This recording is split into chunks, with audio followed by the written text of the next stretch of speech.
Hey, AJ. Got a couple people in here. Tiana. Can you guys hear me? Awesome, awesome. How's everybody doing? Guys having a good week so far? Amazing. What part of the U.S. are you in? Okay, Atlanta. Tiana, you may want to check your audio.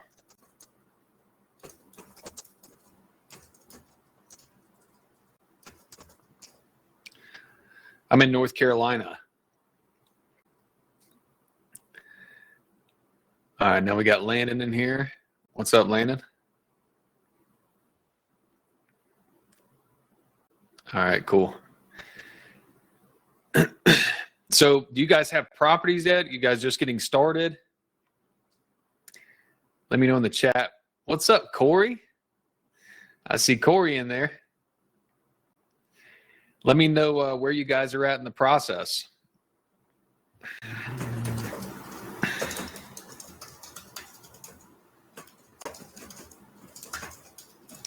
We'll wait a couple more minutes for everybody else to hop in.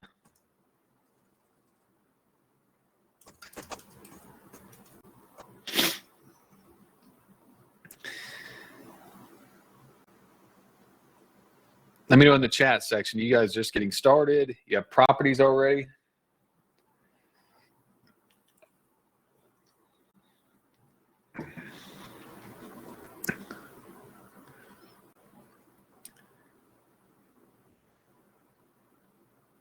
You guys still there?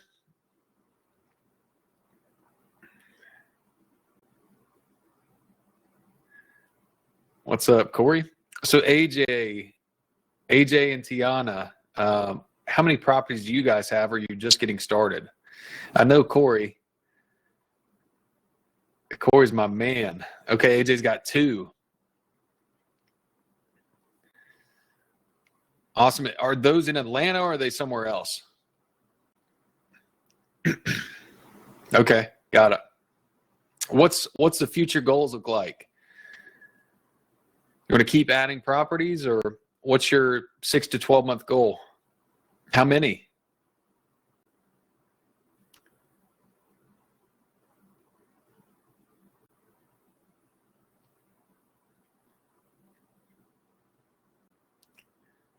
Five by December. Okay, awesome, sir. I'm assuming you're in ZFind with. Are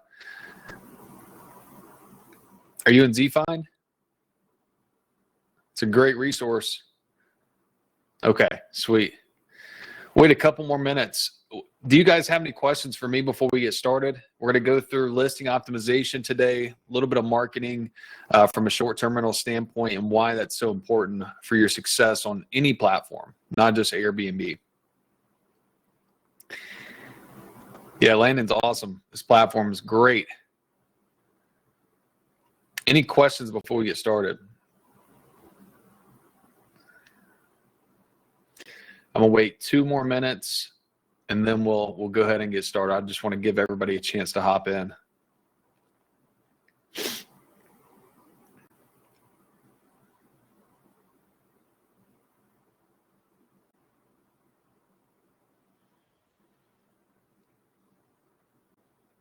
All right, cool. Wait 1 more minute. So how long have you been doing this, AJ? Just getting started, or this year, or you've been in it for a couple years? A while? Okay. 5-ish. Okay, awesome. All right, let's see.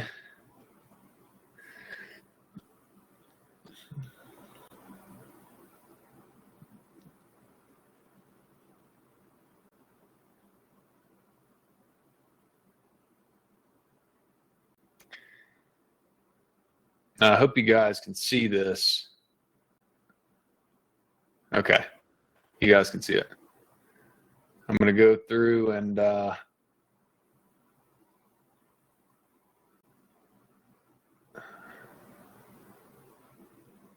right.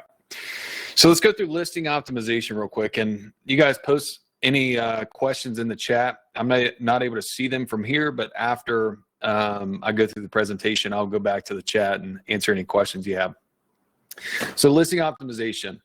Now, my goal here today is to give you the tools that 99% of hosts don't understand so that you can perform at the top of any market worldwide and take home the revenue that most hosts miss out on. A little bit about me. I'm 26. I've got 3 kids, 2 girls and a boy. I'm married to my wife here on the right. I'm from North Carolina. I'm a college dropout. I quit my dream job after I dropped out of college. So just had a series of quitting for a while. Just couldn't find something I really liked. And then after that, I ended up 30 days from foreclosure. And that's what kind of started all this. I bought a house during that time period, despite what most would think would be a good decision. Bought the house anyway.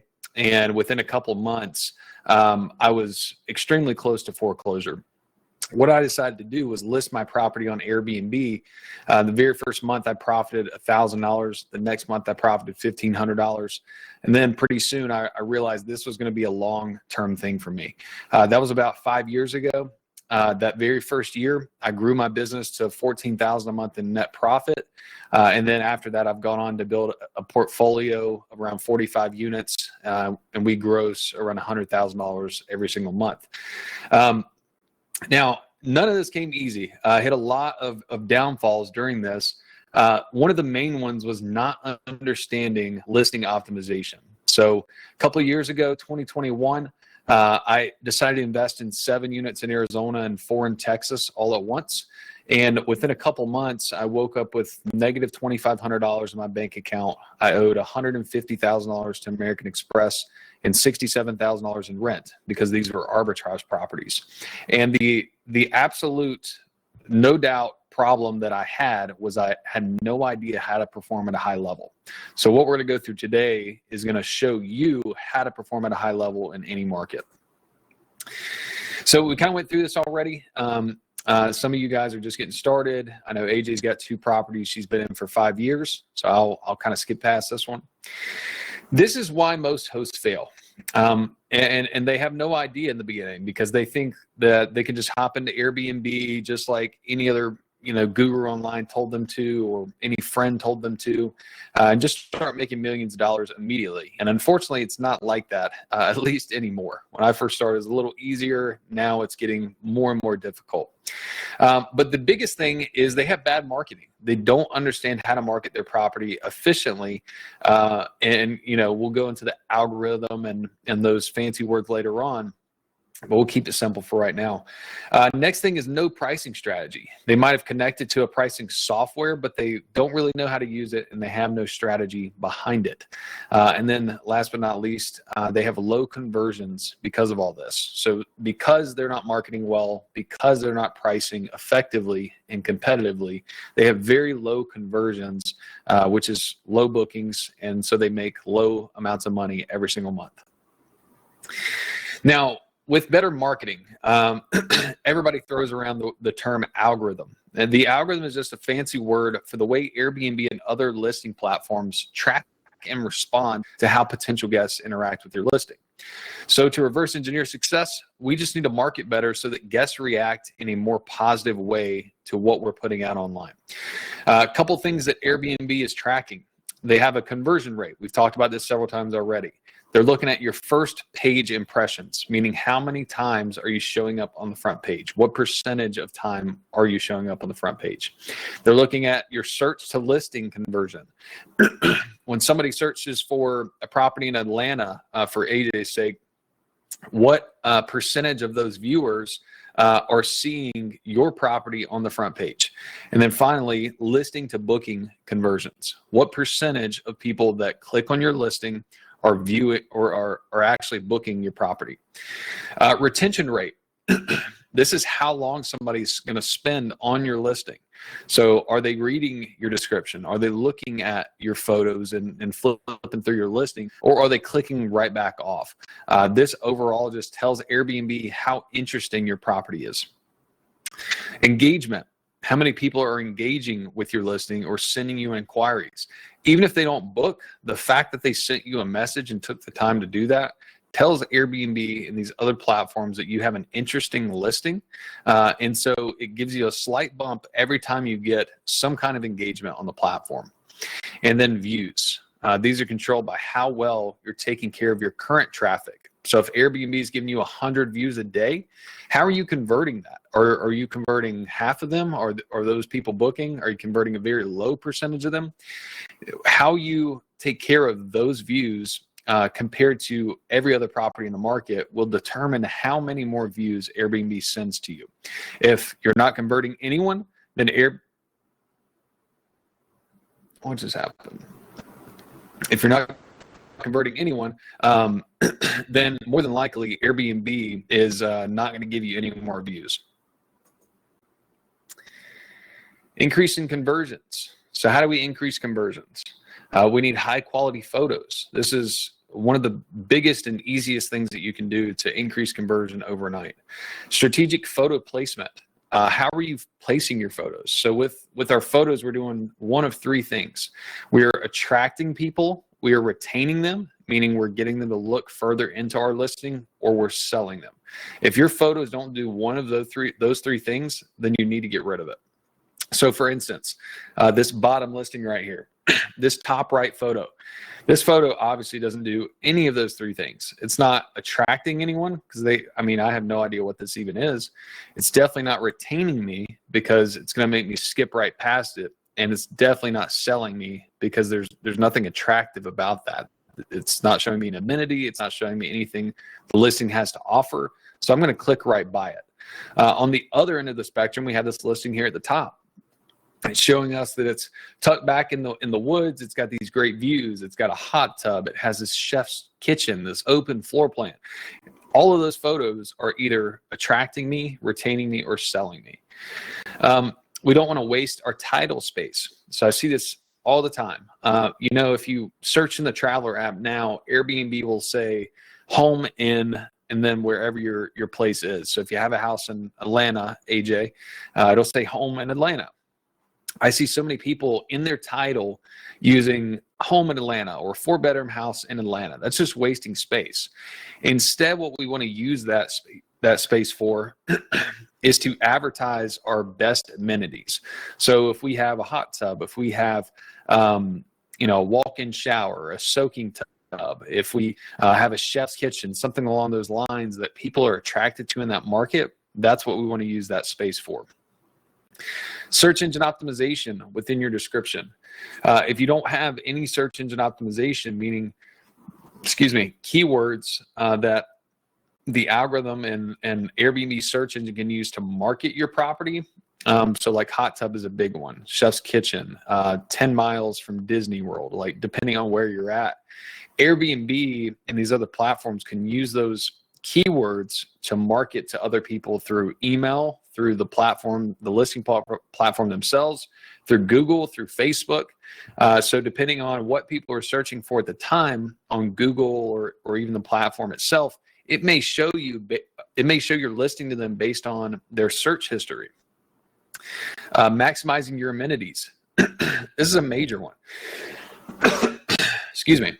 I see people every day that have all these great amenities, and then you go to their amenity list, and it's like you could tell they were lazy with their listing amenities. It's not showing half the things that they actually offer because they just didn't check it off. Well, here's the thing: if you don't check it off, regardless of if you have it or not, you're not going to show up and search for that amenity if somebody uses that as a filter. So, for instance, had this one lady that I was helping in Davenport near Disney, and she had a lot of baby equipment, like a high chair, a pack and play, baby toys, but she didn't advertise that she had that. So that's one search result that she's not showing up in for each one of those amenities. So if you have a family visiting Disney World and they have to have a crib or a pack and play or a high chair, they're going to be using that filter to search in the area, and you're not going to show up for those people. So that's a big way that we got her in front of more eyes. Using all your opportunities. So if you know how to get to your insight section, there's an opportunity section. You want to go in there and make sure that you max out all your opportunities so that you can show up in more search results. Now, there's a couple that I wouldn't do, like flexible cancellation. We always use strict cancellation policy, and there's a few other ones, but as many as you can do and still be comfortable with your listing, that's what I would recommend. Competitive pricing. What is everybody else pricing at compared to what you're priced at? You would be surprised at how many listings I review, and we literally just tweak their price by $25 to $50 a night, and now they're filling their calendar like crazy. I had a call with my inner circle last week, Wednesday night, and had a lady come in. She didn't have any bookings for 2 weeks. I told her to bump her price down $25 a night. So that's a very low amount considering she was completely vacant, and she got $4,000 worth of bookings in the next hour. So makes a huge, huge difference. All right, increasing retention, or how long somebody's spending on our listing. Again, this is something that Airbnb is tracking to see how interesting your property is. So here's a couple don't do's. Too many repeat photos. If you've got a pool or a great amenity like that, that's fantastic, but do not put 5 photos in a row of the same area. People have a very low attention span now, so if they don't see something new that's stimulating to them when they're looking through your listing, they're going to click right off and book somewhere else. Low quality photos. This is a major one. Photos are not that expensive, and it's a major upgrade. Too many photos. Don't have 100 photos on there. Like, again, your photos need to be attracting, retaining, or selling. If they're not doing one of those 3 things, you need to delete it. Not enough photos. There's several listings I've looked at in the past couple weeks, and they had like less than 10 photos. And these were pretty large properties. So there's a lot left to the imagination. They had all kinds of great amenities like a fire pit and cornhole boards and, several other great things that people would search for, but they can't find them whenever they look through the listing. They have to go to the bottom of the listing description where they're hidden, and most people are not reading descriptions anyway. They want to find their information from the photos. Don't have a paragraph in your description. So again, with attention span with your potential guests, it's very low. So if you have this big intimidating paragraph, they're likely not going to read it, and everything that you put in there is not going to get read or seen. Too short of a description. We don't want to cheap out and just throw up a couple lazy sentences. We want to put things in a visually appealing and functional way. So what I mean by that is it needs to be easy to skim, and it needs to have search engine optimization keywords inside of it. And that will help you show up in more search results and also get more people to read your description, which will help with your retention rate and show Airbnb that you are a more interesting property. Too many rules. Don't have a ton of rules in your listing description. There's a reason why there's an area for more house rules. People don't like seeing a bunch of rules in your description when they're thinking about booking your property. Oftentimes it can just turn them off completely. Do this instead. Photos of the best shots in the first 5. So your first 5 photos should be like your highlight reel. They all need to be different, and they need to show the best angles or rooms or amenities of your property. Delete any repeats. Delete any pointless photos, like we were saying before. Attracting, retaining, or selling. Keep consistent photo quality. If you've had a professional photographer come out, and then you've also blended in your own cell phone photos that are much lower quality, I would advise against this. Just pay the extra money, have somebody to come out and retake them. People like consistency. And if they see your lower quality photos and it decreases the first initial reaction of how your listing looks with the edited photos, it may turn them off to not book just because they see that inconsistency. Mention your distance to attractions. This is another way that people can search you. If you're 10 miles from Disney World, that's a way that you can show up. And then a search engine optimization within the description. We've already been through that. Increasing your engagement. This is the amount of inquiries and messages that we get on our listings. So how can we get a higher percentage of people to engage with us through our listing? That's calls to action. All a call to action is using specific wording to get guests to make a consistent and predetermined action. So examples, contact us for seasonal discounts. Contact us for discounted season tickets. If you're near a baseball park and you can get discounted tickets in the area, or coupons to a shopping mall or something nearby. These are all things that you can advertise in your listing and put inside of a call to action to kind of hack the system. So again, Airbnb and other platforms are tracking your engagement. So whether people are actually booking or not, the fact that they're engaging with you and sending messages and inquiries, Airbnb and the other platforms will give you a little bit of a bump to get you shown to more people. Increasing views. The amount of views you get is directly related to how well you've converted views over time. So all these platforms are incentivized to promote the properties that make them the most money. The more money you make, the more money they make. So if you have a property that's consistently not getting booked, and your views are going down over time and your conversions going down over time, Airbnb and the other platforms are going to look at that momentum and continue pushing you to the back page until something changes. So what we need to do with the views and the traffic that we're getting is use that in the best way possible, which is getting bookings. And we just need to convert that as much as possible. So using all the tips previously are what's going to give us more momentum and ultimately help us get more views, and will lead to more bookings and more money. So now, here's the visual difference. These are two properties, the exact same size, same amenities, and then the exact same neighborhood. Like these houses look exactly the same, built by the same builder and everything. This one's professionally optimized on the left by our company. The one on the right is an average listing. You see how they have repetitive photos in the first 5. The photos are not high quality.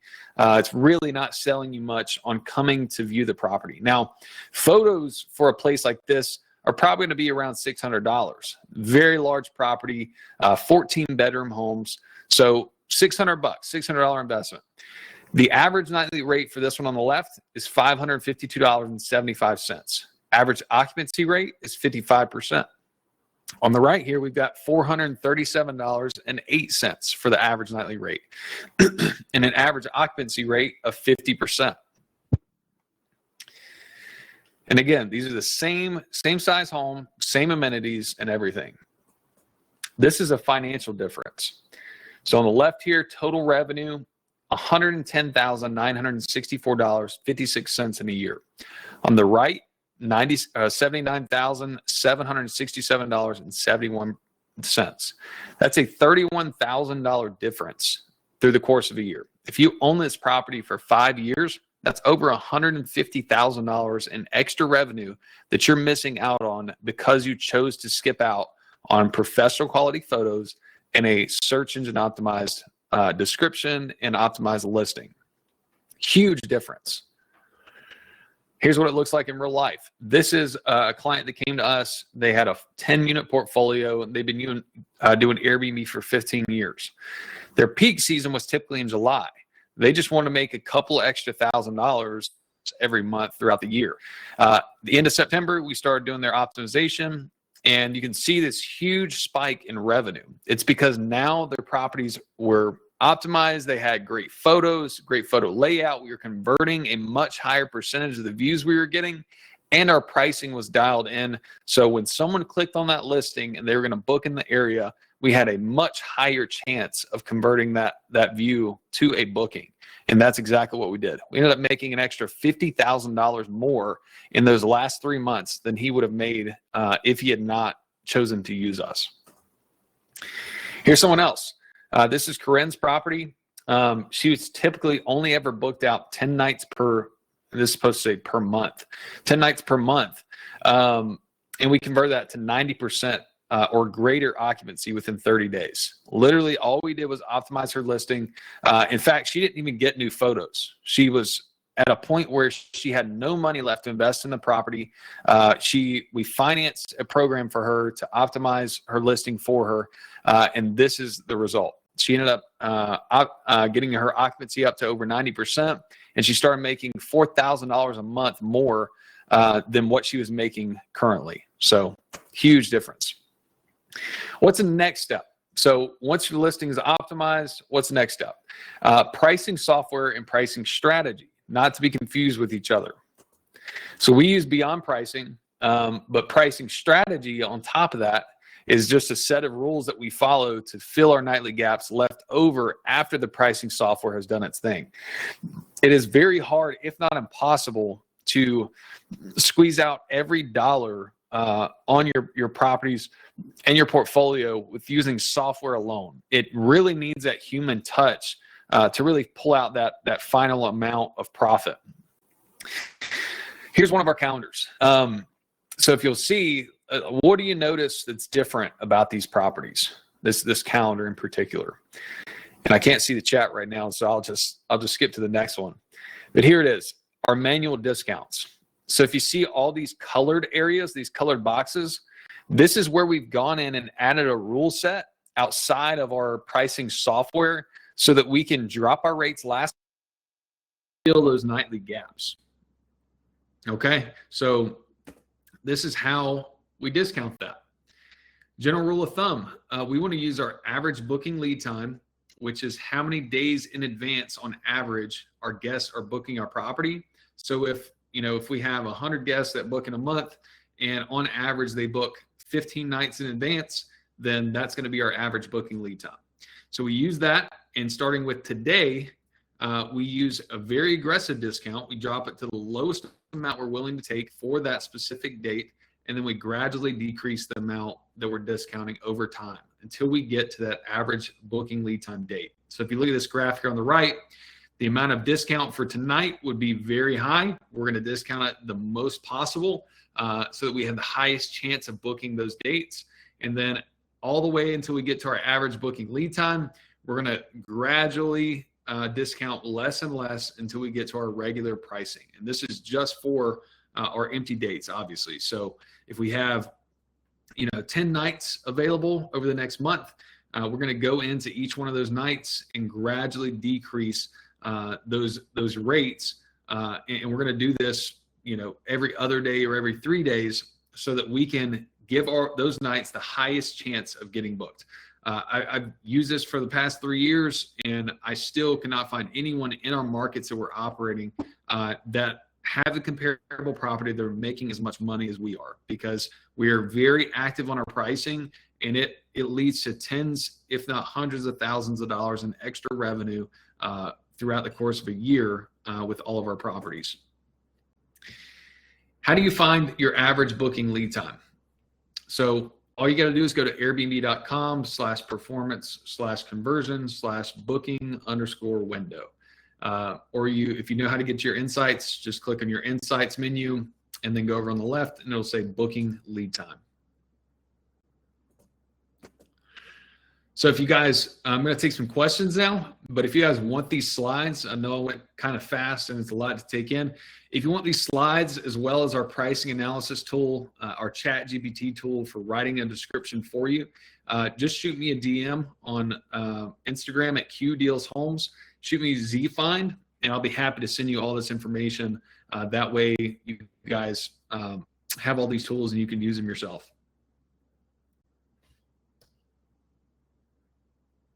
Let me get back to you. All right, here we go. All right, cool. Now, what questions can I answer, guys? Finally able to hear and see now. What questions can I answer? I know that was a lot. I want to answer any questions you guys have.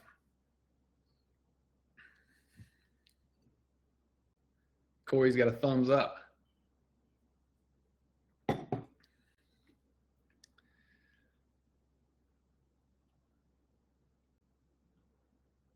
How much does the service cost?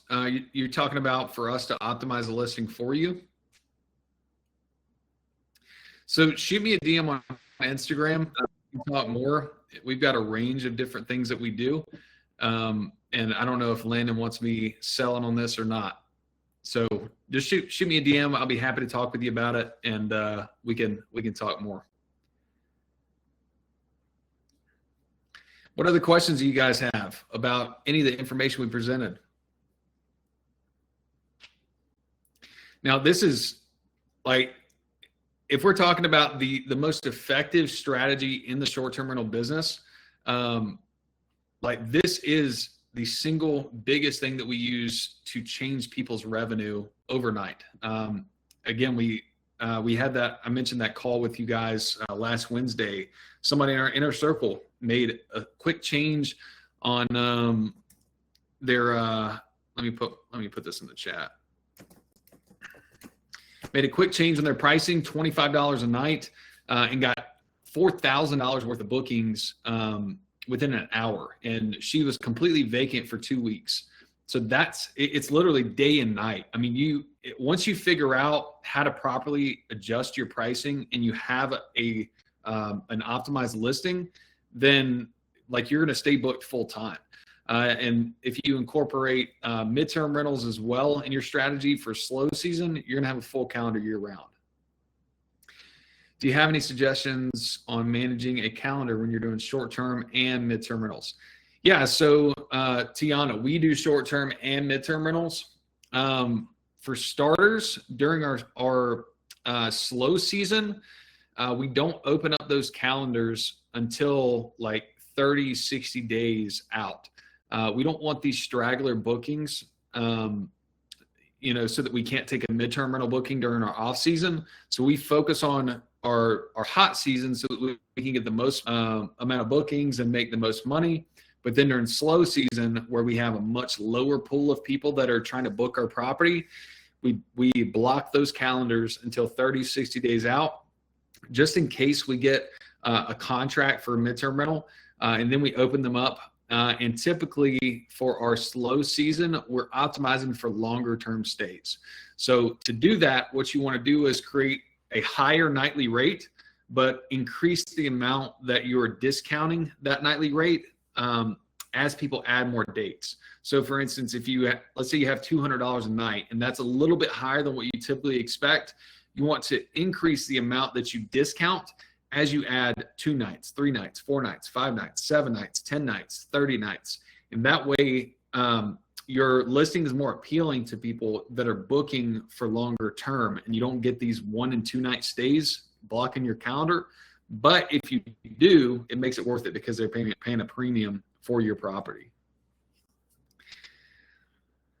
Only thing I'll say about that though is if, let's say you're using that strategy, the first year, especially when you're not going to have any history using that strategy, make sure that you delete that strategy and put your pricing back to normal if you do not get booked within the 2-week mark. So if you have 2 weeks available and you're still using that strategy, go back to your regular pricing, if not discount the rate so that you can fill those dates. The last thing we want to do is hold on strong to this strategy through slow season and not get any bookings at all. So you're going to have to do some trial and error there, but just make sure that you stay competitive, especially in your next 2 weeks. What else do you guys have?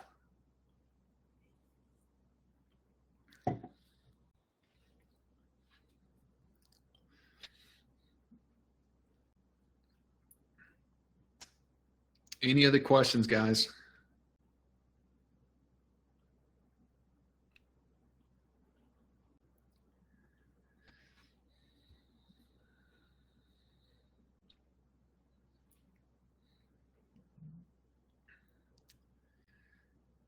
Thinking of more questions. Okay. So we had a couple more people hop in. Sierra Stipe. Sierra, how many properties do you have? And did you have any questions?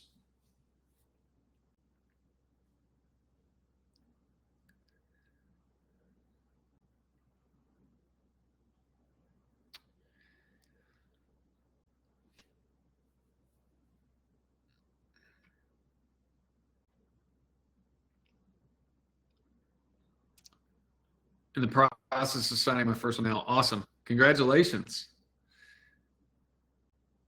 Congratulations. Yeah, I mean, this is one of those things, this listing optimization. It's important to understand it before you launch your property. So I'm glad you hopped on for this tonight, because you can almost like stunt your growth by launching a property prematurely. Like if you don't have an optimized listing, like I was saying before, Airbnb and these other platforms, they work off momentum. So if you're launching your property prematurely and you don't, optimize it, make sure your description, your pricing, everything is in line, then your momentum is going to go down. Airbnb is going to push you slower to the back page, and you're not going to get as many views or as many bookings. And then if you finally do decide to implement the optimization, it may take some time to kick in because Airbnb has to work you back up in the algorithm so you get shown to the same amount of people that you would before.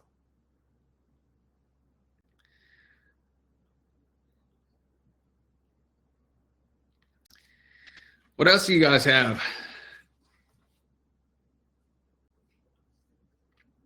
No problem, Landon. Any questions about anything else outside of listing optimization? Again, I've been doing this for 5 years, have over 40 properties. Anything you guys have about midterm rental, short-term rental, I'm just here to provide value. So anything I can do to help, let me know.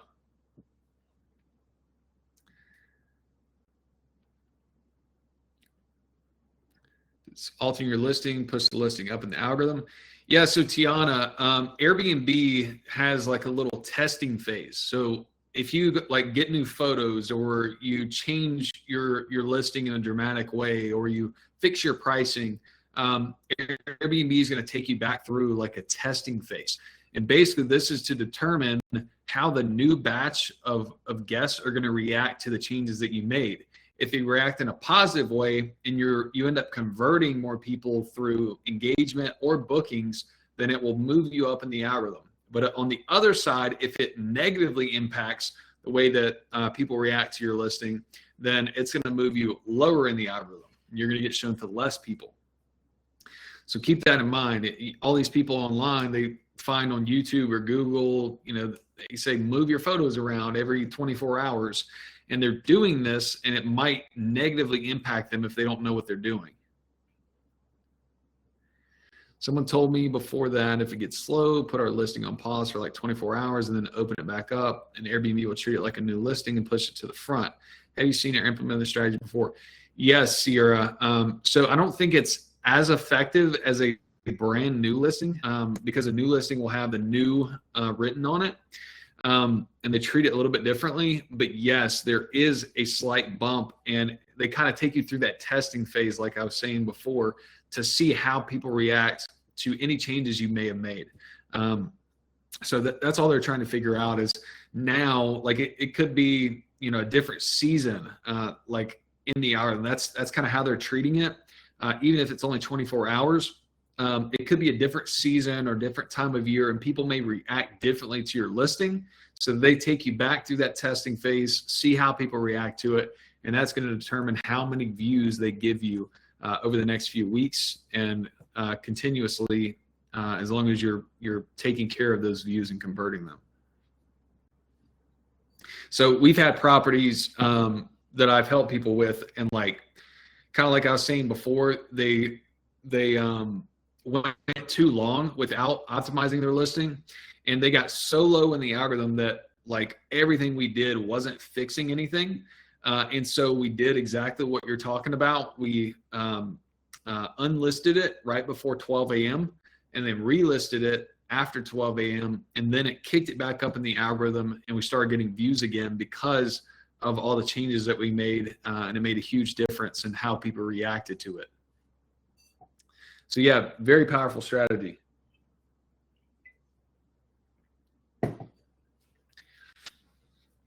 What else, guys?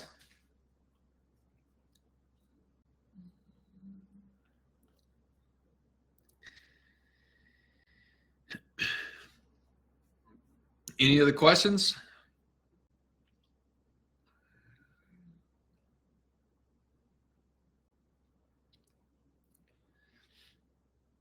What's the number one problem you guys are having right now?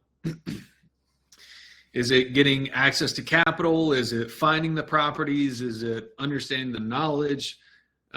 What's the number one problem right now? Capital. Okay. Have you done anything, AJ, with personal or business credit?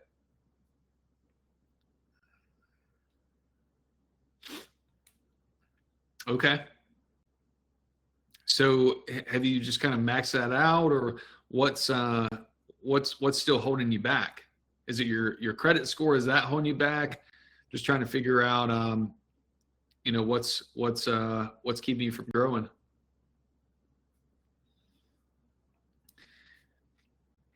And by the way, where are you getting your business credit from? I'd be curious to hear that. I may can give some insight on that. Access to capital for a second property and getting more midweek bookings. Okay, so Tiana would recommend business credit. Actually, let me share a quick link to a company that helps with business credit. Give me 1 second, I'll post that.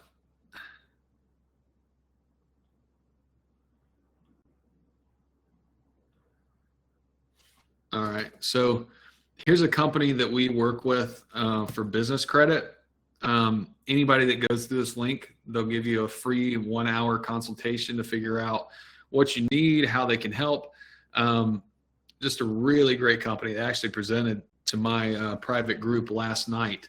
Ton of great value.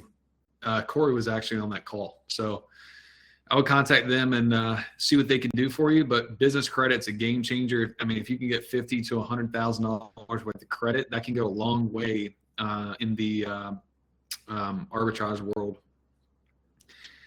Getting more midweek bookings. So Tiana, midweek bookings are going to all come from how competitive you are with your pricing. And also midweek, you should have a 1 night minimum. Unless you're in a building where you have parties a lot, or that's a big problem, then do a 2 night. But the biggest thing that I see holding people back from getting midweek bookings is they have a higher nightly minimum. So like a 3 or a 4 night.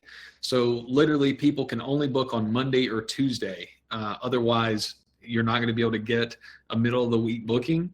So by decreasing that nightly minimum, you have a much higher chance of booking dates throughout the week. And also the price, just making sure that you're competitive with the price. If you're not competitive, then you'll never get booked. You have to go in, take the time to look at what your competition's doing, see where they're booked at, and that will help you fill your nightly gaps or your weekly gaps.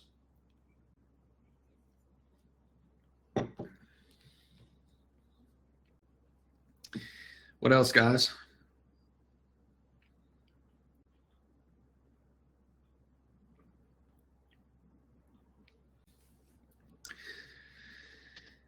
Anything else?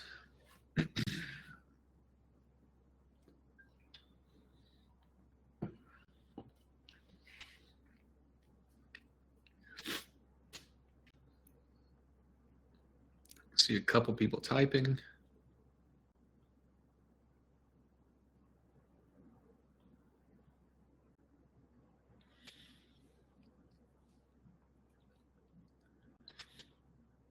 Anything else, guys? Here we go. How do you do 1 night bookings in terms of the cleanings? My cleaning fee is $150. So would the guest pay for the 1 night plus cleaning fee? I always wondered about how to do that correctly. Yeah, if depending on how big your place is, you may want to have a cheaper cleaning fee for a 1 night, because you want to be competitive, of course. But if you look at, let's say you rent your place for $100 a night, and you look at your competition, and for a 1 night booking they're at $250, then you would be competitive. Just make sure that you are competitive with those 1 night bookings still. Otherwise, there's no point in doing a 1 night minimum because you're not going to book them. Also, something else that really helps is finding somebody that will clean for an hourly rate instead of paying per checkout. That's something that we did early on. Whenever I got 12 properties, I started hiring people in-house, paying them $14 an hour. So I would collect $150 for a cleaning fee, and I would only pay like $30 to $90 max on like a bad cleaning. So I would pocket that $50 to $100 extra.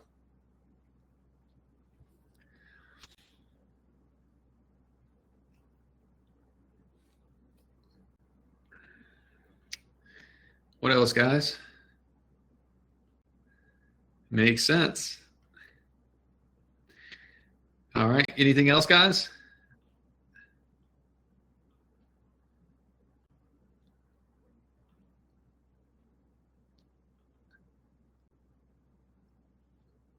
Anything else?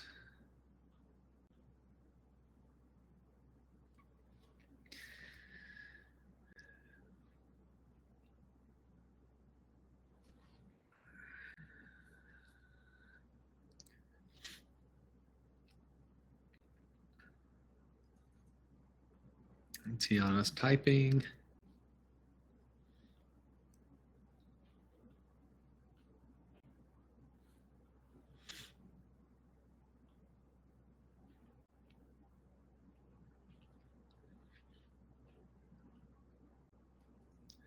Answer a couple more questions.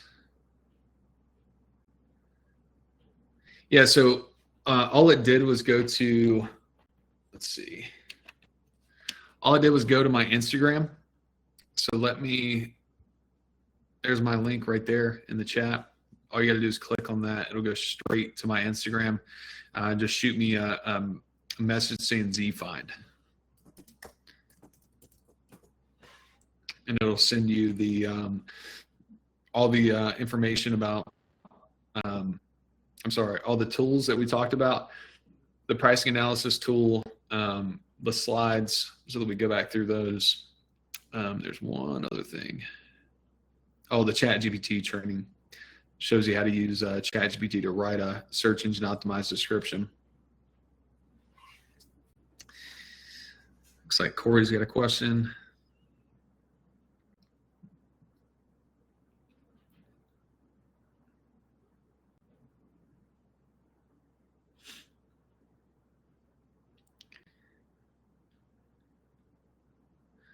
For arbitrage, how do you feel about a cap on a $200 cap on me fixing things? Yeah, so I used to do a $200 cap. Honestly, my opinion's kind of changed on that because one, I realized how much opportunity is really out there. And two, I feel like I gave away a little bit of profit. So our new rule is anything that we caused or a guest caused, we fix. Anything else that was outside of our control, then the owner fixes. So before, like if something happened with the HVAC unit and it was less than $200, like we had to fix it. If there was a leak in the roof and it was less than $200, we had to fix it. But now if it was out of our control, like the HVAC system, the roof, general plumbing work, if a leak just happened, we're not put on the line for that expense. So that's how we treat it now. It used to be $200 when I first started. And if you want to do that, you can still do that to get in the door. If it's something that will, sweeten the pot for the landlord. But now we don't pay for that stuff. Anything that we didn't cause, we're not willing to pay for. So it protects us, protects our profits, and helps us be more profitable at the end of the year.